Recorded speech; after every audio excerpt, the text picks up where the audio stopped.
was early morning in Chennai. The sky was still dark, and the sound of a kettle boiling echoed through a small home. Lakshmi Pichai, a retired stenographer and the mother of Sundar Pichai, stood in the kitchen, gently pouring tea into two steel cups. Her hands were slow, but steady. On the table lay a stack of old notebooks filled with her son's scribbles. The same boy who now sat beside world leaders. That morning, she wasn't just making tea. She was waiting. In Delhi, the Prime Minister's residence was quiet. Inside a glass-walled meeting room, Narendra Modi stood by the window. His hands were behind his back. He looked over the garden as birds circled above the lawn. A convoy was arriving. It was not for a politician or a foreign guest.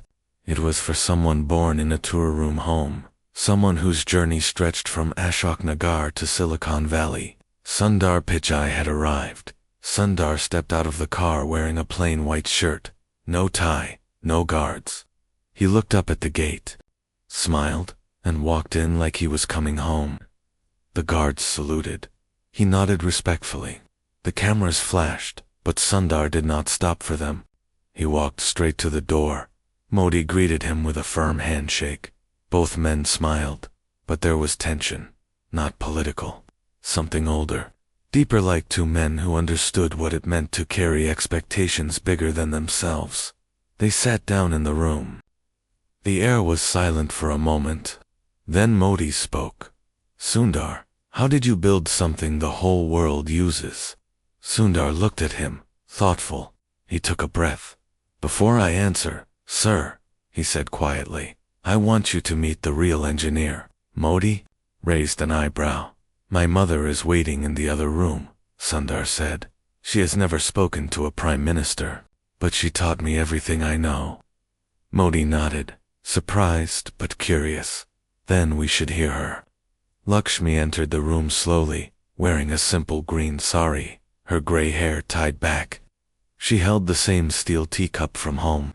Her eyes met Modi's, calm and kind. She bowed slightly. "Namaste," she said softly. Modi stood up with full respect. Sundar helped her into a chair. For a moment, nobody spoke. Then Lakshmi looked directly at Modi and asked, "Do you know what it means to raise a child who dreams bigger than the country allows?" The room fell completely still. When Sundar was 5, she continued, "He asked me why we didn't have a phone. I told him we couldn't afford one. He asked again the next day, and the next. And so I showed him how to wait, how to listen, how to watch the phone lines on the street, and understand how they connected people." She smiled at Sundar. He used to draw circuits on old newspapers. He didn't have gadgets. He had hunger. He had questions, and we never told him to stop. Modi leaned forward. "But millions of children have questions. How did he become the one to answer them?" Lakshmi held the teacup tighter. "Because we never made him feel small," she said. Her voice didn't rise, it didn't shake, but it reached the heart like thunder on water. In school, Sundar was laughed at. His accent, his looks, even his name. He came home crying once, and I told him, "Your voice is not weak. It's just waiting for the right ear." Modi looked at Sundar, now silent, his head slightly bowed. "We didn't teach him to fight. We taught him to observe." And one day, when he finally spoke, the world listened. Sundar cleared his throat. "What my mother means," he said softly, "is that I didn't grow up chasing power. I grew up watching her carry our family through storms. She gave without asking for anything back. She was the first leader I ever saw." Modi leaned back, his eyes serious now. "Then let me ask you both something," he said slowly. "What does India need more, technology or kindness?" Lakshmi didn't blink. "Kindness," she said. "Why?" "Because one can be taught in school," she answered. "The other has to be seen at home." The silence was long, but not empty. It was the kind of silence that stays in memory. Outside, the press waited for headlines. Inside, a mother had just built the foundation of a new question. One that would guide the next part of Sundar's journey. And this time, it wasn't about code. It was about courage. Ending line. Part 1 ends here. Part 2 continues this moment of silence, where Sundar and Modi begin to see India, not as it is, but as it could be, through a mother's eyes. The meeting room remained quiet, not the awkward kind of silence. It was deeper than that, a silence where something heavy had just landed in the room, and no one dared move too quickly for fear of breaking it. Modi sat back in his chair, his fingers folded, eyes locked on Lakshmi Pichai. Sundar looked between the two, his face calm but his heart loud. For the first time in his life, Sundar was not the most important voice in the room, and he was glad for it. Lakshmi sipped her tea. Then she looked out the window. Her tone remained soft, but her words became sharper. Every time India sends a child to Silicon Valley, we cheer, she said. But how many of those children had to leave because their questions were too big for our classrooms? Modi listened carefully. I am not angry, she continued, but I am tired. Tired of watching bright minds feel like they have to go away to be seen. Modi didn't interrupt. He looked down at the notebook in front of him. Blank, except for one line. Listen first. Lakshmi turned to Sundar now. Do you remember the day you almost gave up? Sundar nodded. He remembered it clearly. It was his second year at Stanford. He had just failed a key exam. The professor told him he was too quiet to lead and too slow to compete. The words sank into Sundar like cold water. He had called home that night, his voice cracking. Lakshmi had listened, only listened, and then she said something he had never forgotten.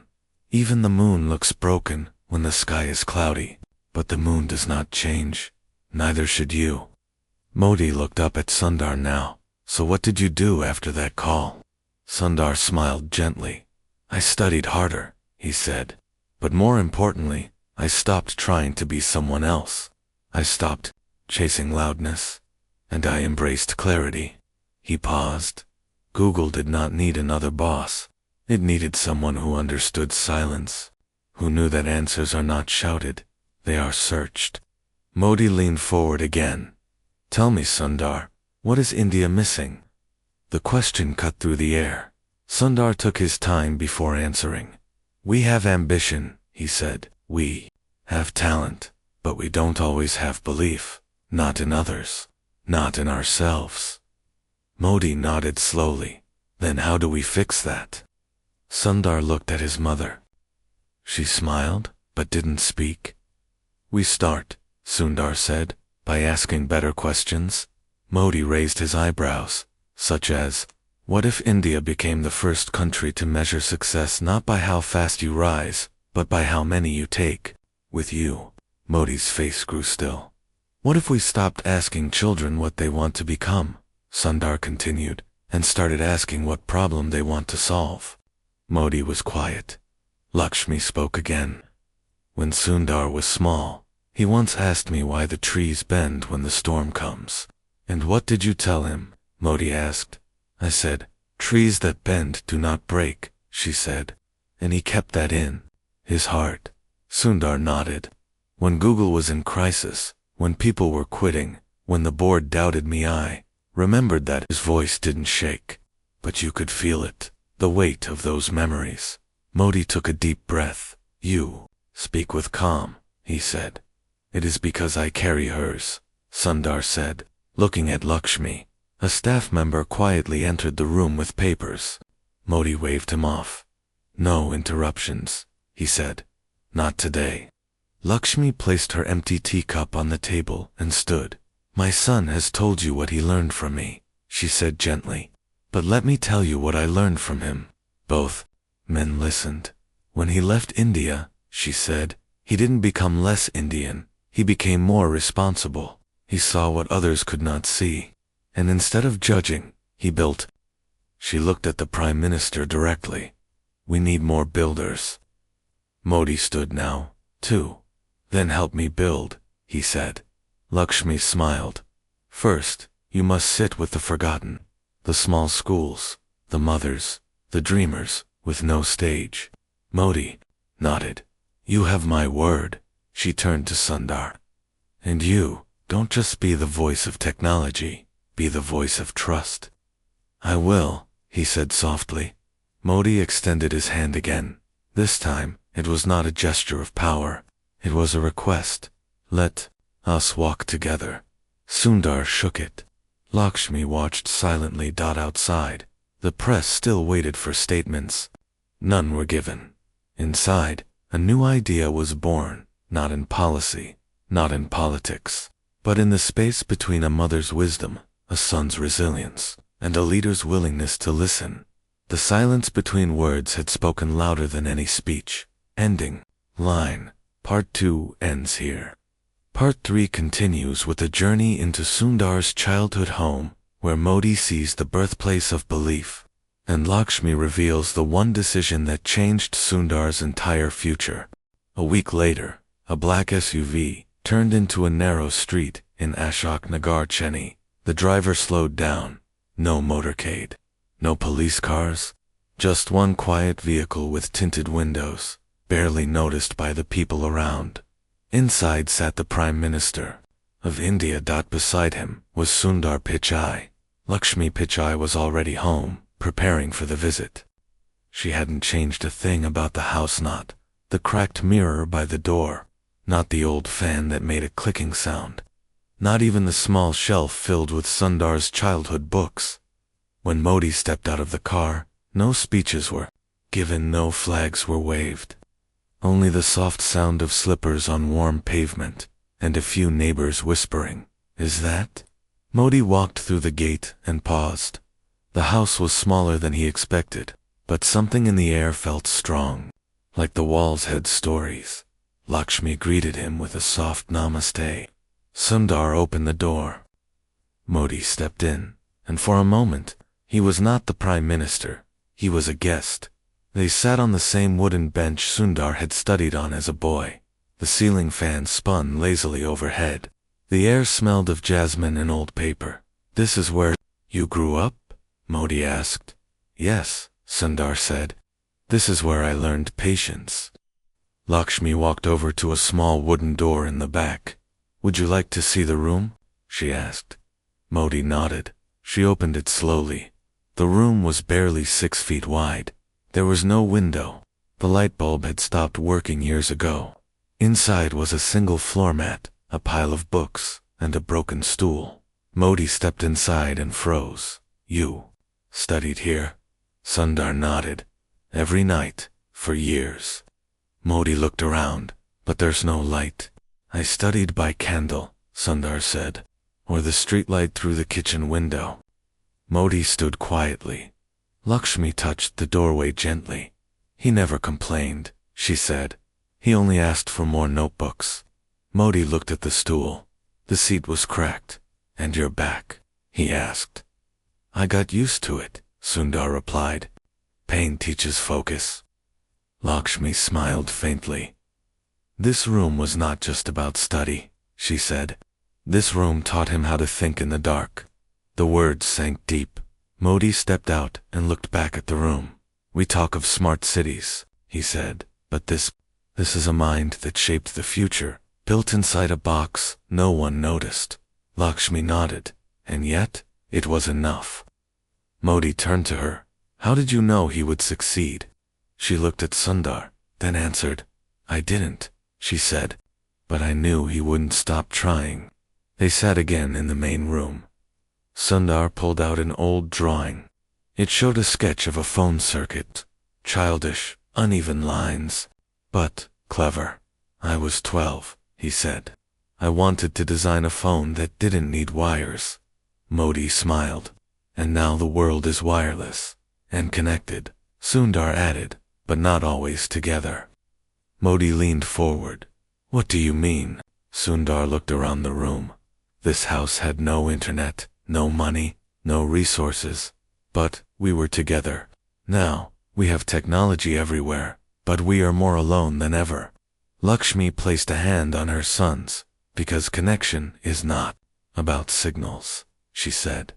"It is about presence." Modi looked thoughtful. "Then teach us," he said.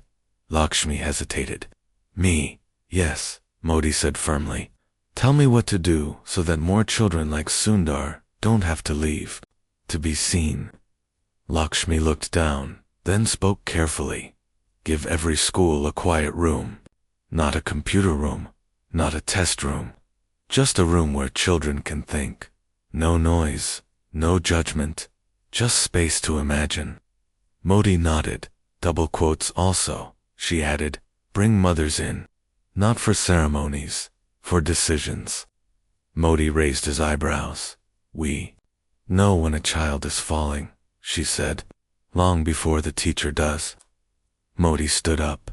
Then I will start by listening to them. He looked at Sundar. Your journey began here, and this time, India must not lose another voice to silence. They stepped outside. A few neighbors had gathered now. A boy tugged on his mother's hand, pointing at Sundar.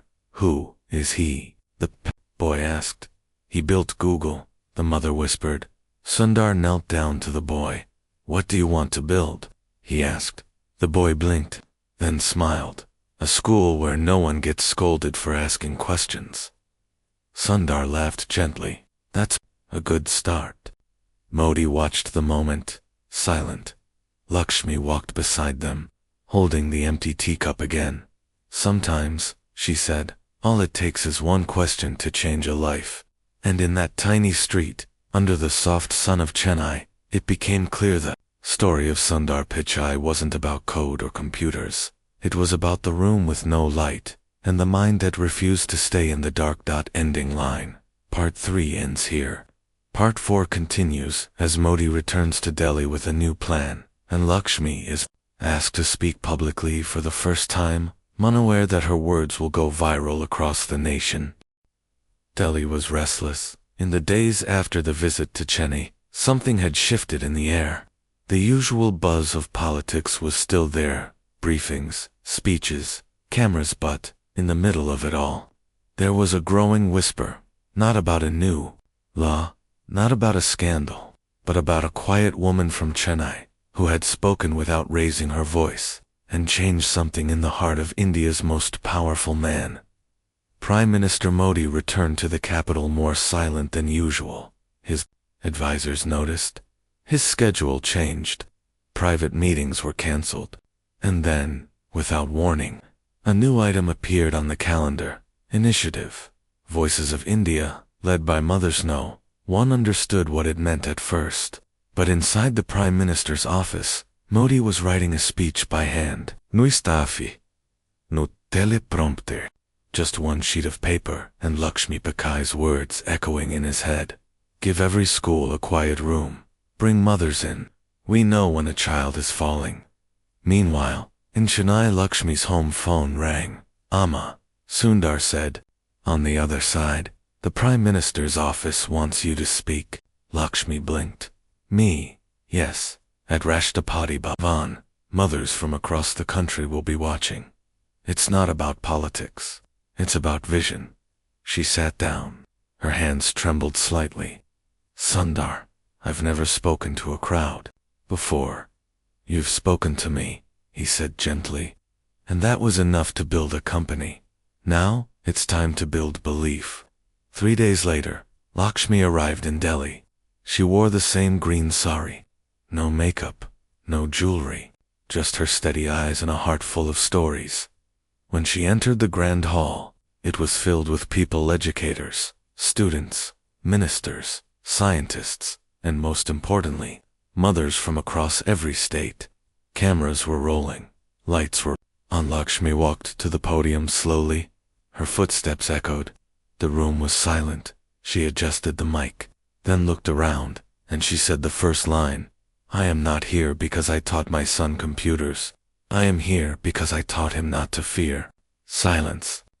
A wave of quiet admiration rolled through the hall. I come from a home where the walls were thin and the dreams were loud.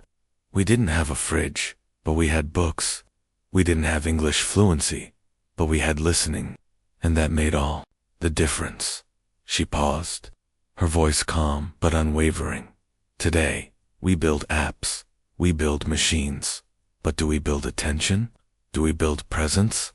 People leaned forward. When a child asks a question, she continued, don't rush to answer. Don't silence them. Give them space to wonder. She turned toward the front row, where the Prime Minister sat, listening closely. And when a child fails, don't shame them. Failure is not the end. It is a message, a redirection. My son failed exams too, but he never failed to try again. Cameras zoomed in. Her hands held the podium tightly. India's strength is not in the towers of its cities, she said. It is in the quiet strength of its homes. Then she did something unexpected. She reached into her bag and pulled out a notebook. Torn, yellowed, and fragile. This, she said, is Sundar's first notebook. He used it to draw circuits. Not for a school assignment, just because he was curious. She held it up. No school ever saw this. No teacher ever graded it. But it was the beginning of something powerful. A single mother in the audience wiped a tear. So I ask you today, not as a leader, not as an expert, but as a mother, can we give our children room to imagine without judgment? Can we listen without correcting?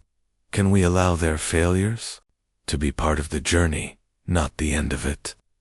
The room fell into a deep, moving silence. Lakshmi bowed slightly.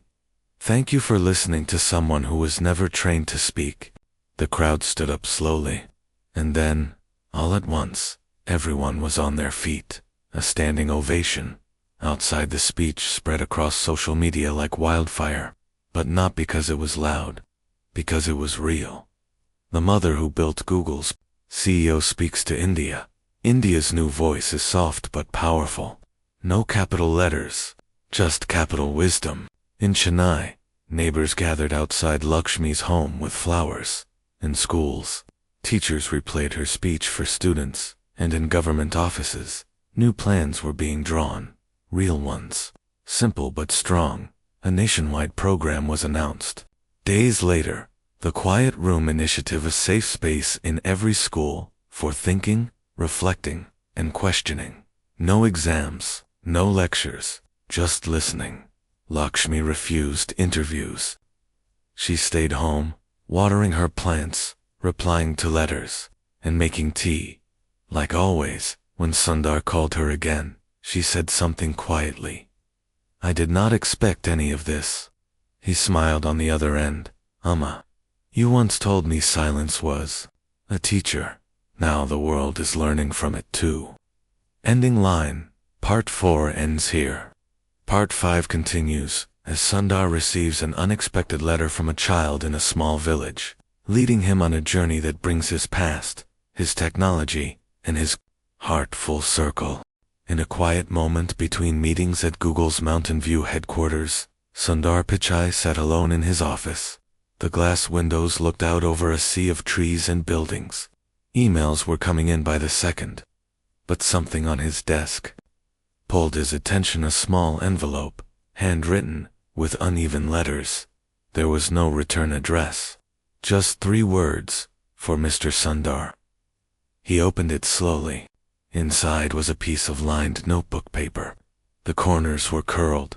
The writing was shaky, but clear. Dear Sundar Uncle, my name is Ratan. I am 10 years old. I live in a village called Bosti, in Uttar Pradesh. We saw your mother speak on the TV. My school now has a quiet room. I go there when I feel sad. I do not know what coding is, but I like to draw shapes. I want to build something one day, like you. But my father says people like us only fix broken things. We don't create them. Is that true? Your friend Ratan. Sundar read the letter again, and again. Something inside him paused. This was not just a question from a child.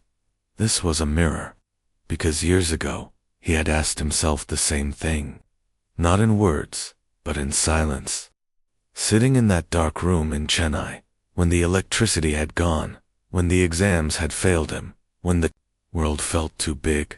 Do people like me ever get to build something new? Sundar closed his laptop. He canceled his next meetings. He called his team.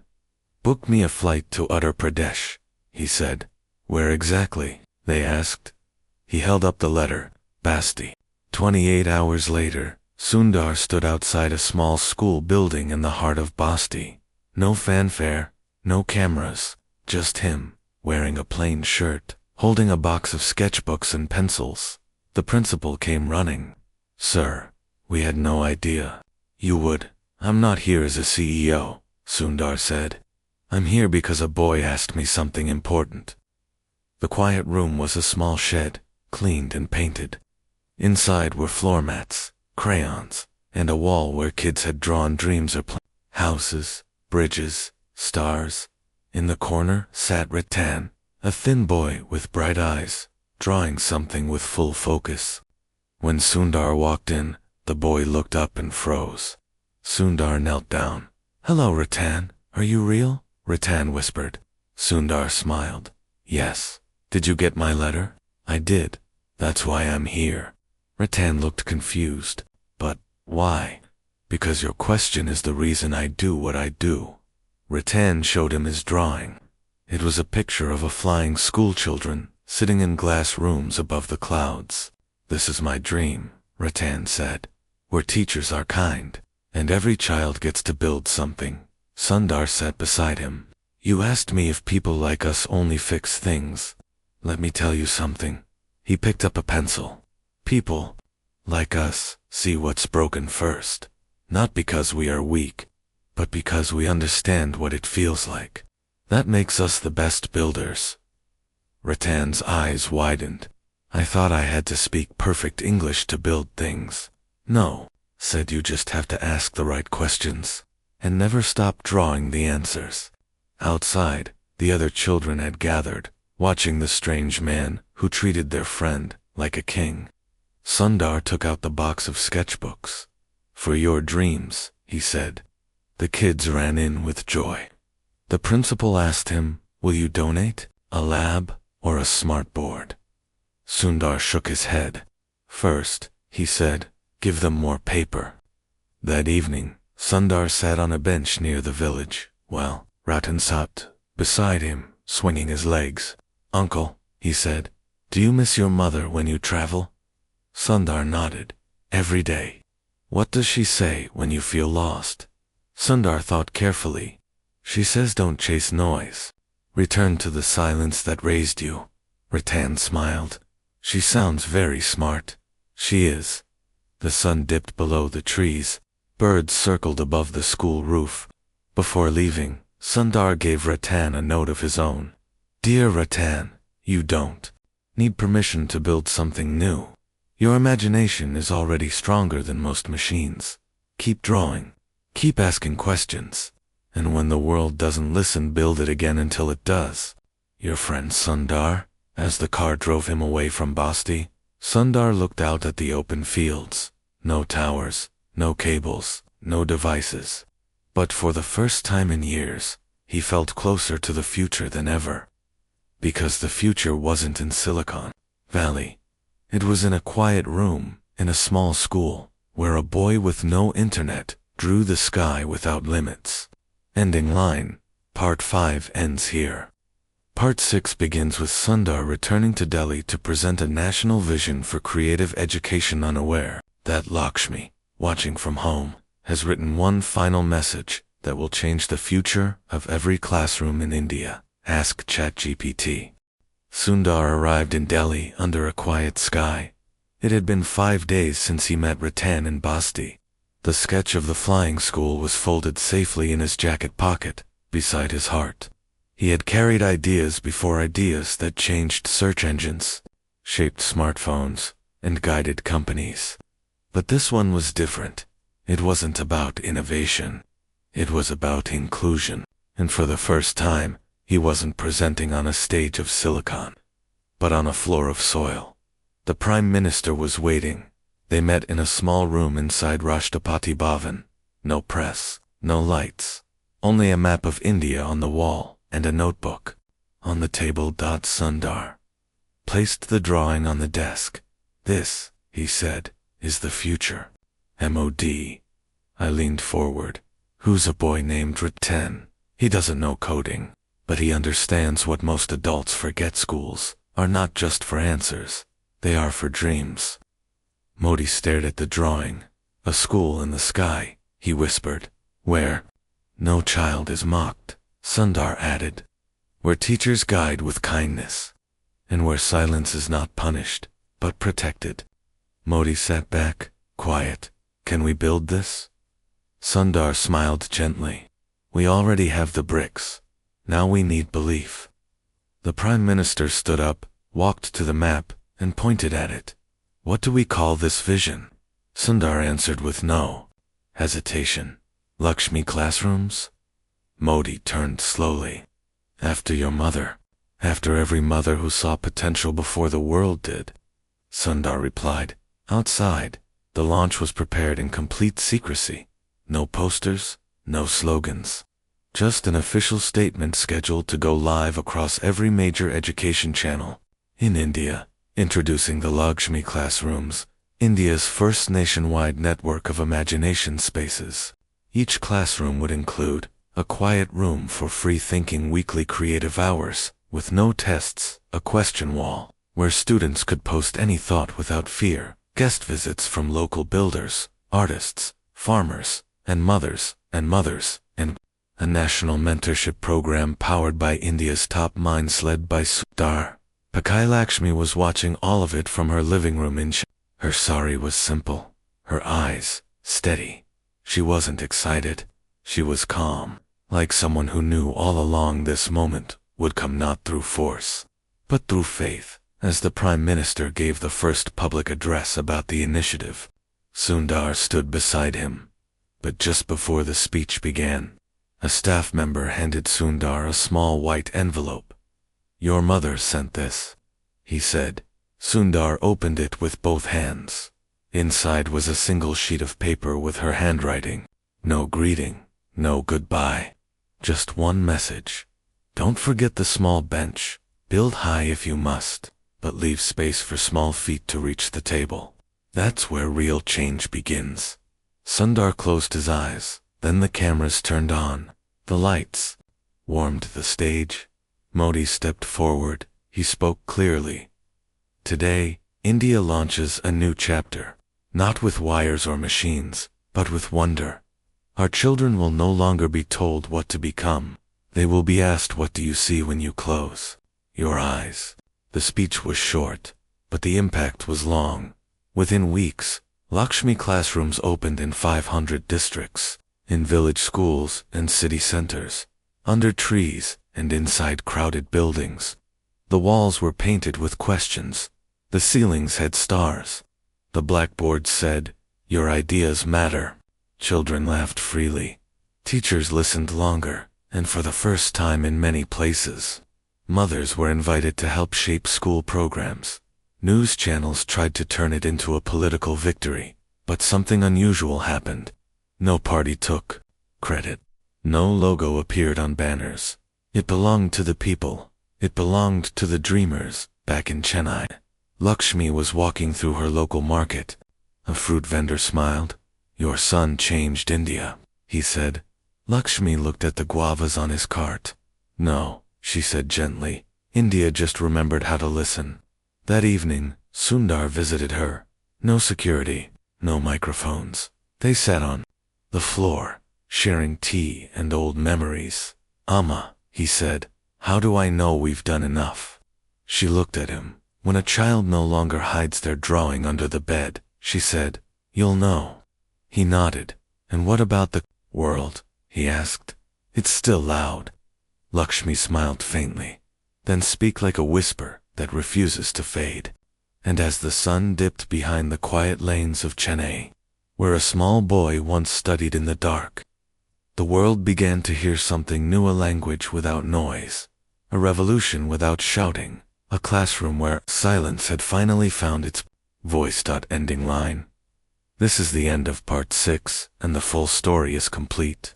Thank you for listening to the story of Sundar Lakshmi, and a country learning to ask better questions.